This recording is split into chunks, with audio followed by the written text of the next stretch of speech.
Hey everyone at GAconf. My name is Matthew Gallant. I'm the game director on The Last of Us Part 1. I also co-headed accessibility development on The Last of Us Part 2 with Amelia Schatz. I'm here today to give a short talk on some of the new accessibility features we added in the remake of Part 1. So we started out with the goal of making Part 1 have accessibility feature parity with Part 2. But of course, through development, there were both new challenges and new opportunities that allowed us to extend our feature set even further. Some of these changes were small. For instance, there were some new control inputs that needed new remap options. We added the ability to turn off the tinnitus sound effect from an explosion based on feedback we heard from players. We also had some unique gameplay sequences that required careful bespoke consideration to ensure that they were barrier-free. And finally, in response to feedback from Part 2, we strove to make finding collectibles for the Platinum Trophy easier when using navigation assistance. In addition to these various smaller changes, we also added two big new features that I'm extremely excited about. And the first one is audio descriptions for cinematics.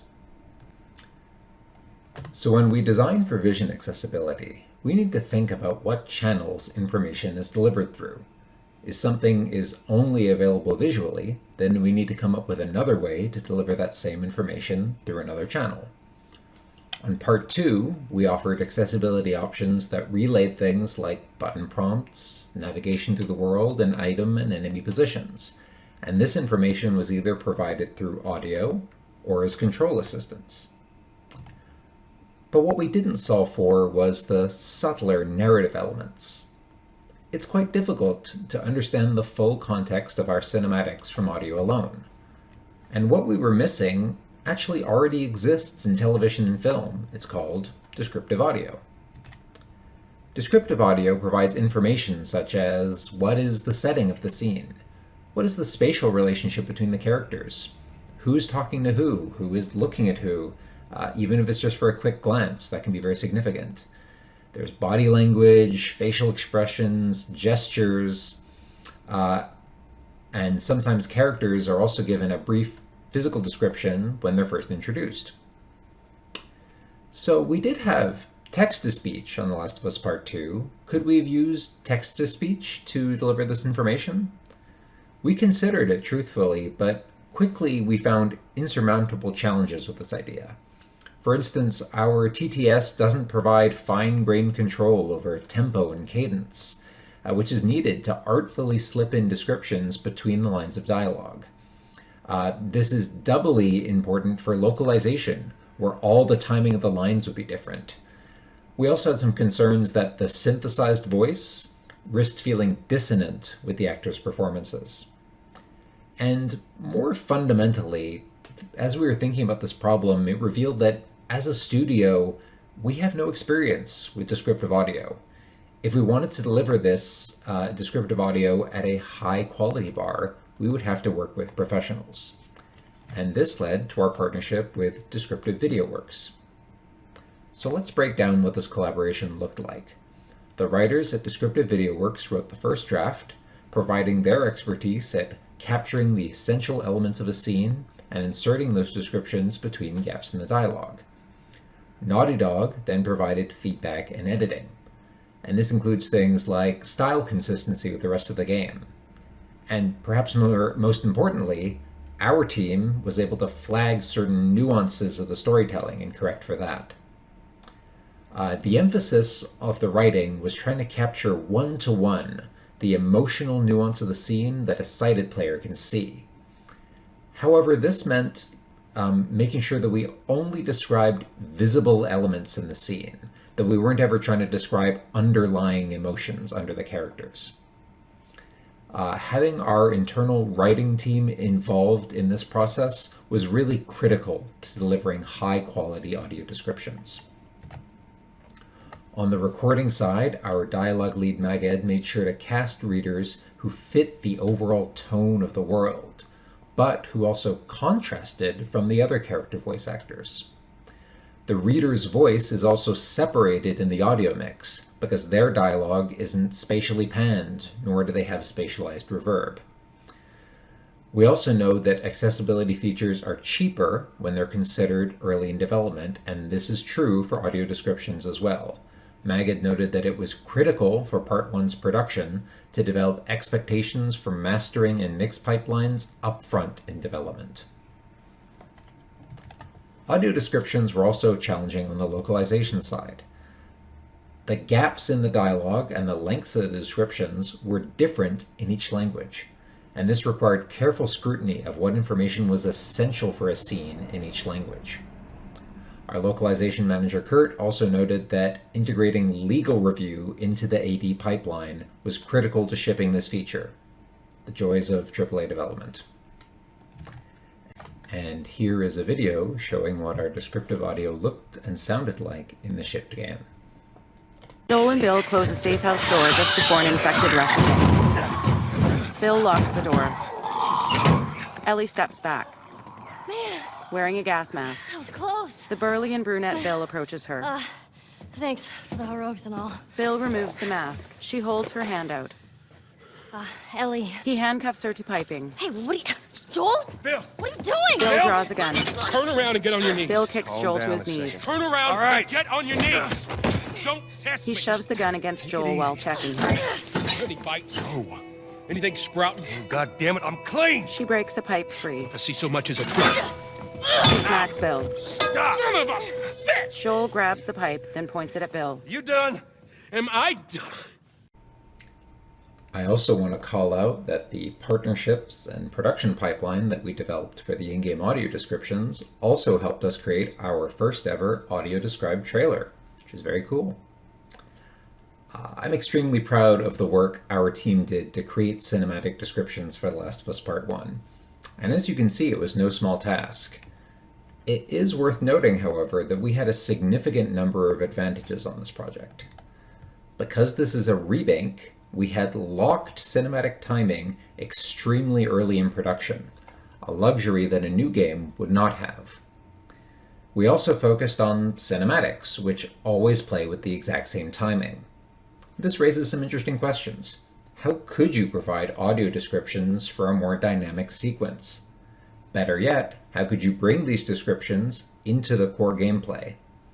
I don't have good answers for this, but I think there's extremely exciting possibilities on this frontier. The other major feature we added on Part 1 was leveraging the DualSense's haptic vibrations for accessibility. There's a principle in the Accessible Player Experiences framework called second channel. It's the general idea that information that's only delivered through one channel risks being inaccessible to some players. Information should therefore always be available on a redundant second channel. By channels, we're typically talking about audio and visuals, but controller vibration can also be a channel of information. We actually leveraged this on The Last of Us Part 2, providing an option that made the controller rumble when aiming and shooting at enemies. So to set up this next section, I'd like to briefly explain what controller rumble is. Rumble was how we provided vibrations on the older generations of systems up to the PlayStation 4. The DualShock essentially has two motors with different weights attached to them inside it. The motor with the smaller weight creates higher frequency vibrations when it spins, and the motor with the larger weight creates lower frequency vibrations. So, what controls do you have on a motor? Well, you can tell it what speed to turn at, how fast it's going to spin at, and this determines the amplitude of the vibration it creates. You can also tell it how long to turn for. That's just the duration. It's also worth noting that a motor as a physical object takes time to spin up, so it's difficult to provide precise, fine-grained feedback. Internally, our engine also provides convenience functions for things like ramping up the motor's speed up and down over time and what shape that speed curve is going to follow. So what makes haptic vibrations different on the PlayStation 5? Well, inside the DualSense controller, there are devices called linear resonant actuators. You can think of them as basically little speakers. And because they're speakers, you can control exactly what frequency or pitch that they're vibrating at, in addition to the amplitude. They also have a left and a right channel, so you can pan between them. And unlike motors, they have minimal output delay, and this allows for greater precision. Using these controls, our game engine also provides modeling for spatialized panning and fall off over distance. We can also overlay multiple signals at different frequencies and have them all in the mix together on the controller. Effectively, these haptic vibrations take this existing second channel and give it a higher bandwidth. We can convey more information through this channel. So what can we do with this bandwidth? Well, some of our features, like navigation assistance, give you haptic feedback when they're engaged. When developing this feedback, senior designer Grant Jackson wanted to make sure that the accessibility feedback could be distinguished from the feedback from core gameplay. Well, most gameplay feedback falls into the 60 to 100 Hz range, so Grant moved the accessibility features into their own higher frequency range, usually around the 100 to 140 Hz range, and this made them easier to distinguish. While designing our haptic feedback, Grant was also cognizant of avoiding the fatigue of constant vibrations. And beyond this, we wanted to give players specific knobs for tuning the haptic vibrations. A player might want haptic feedback for gunshots, but find the feedback from rainfall fatiguing. Or they might want some haptic feedback, but at a lower intensity. Our goal was to allow players to enhance their immersion without creating cognitive or motor accessibility barriers. Our most interesting use case for haptics came from audio programmer Michael Miller. He made a proposal. What if we tried playing spoken dialogue through the DualSense haptics? Recall that linear resonant actuators inside the controller are kind of like little speakers. This proposal was based on a scientific paper that Michael had researched, where scientists were testing to see if speech was more comprehensible for cochlear implant users when it was paired with tactile vibrations on a portable device. In their study, these scientists created vibrations from the sound envelope of an audio waveform.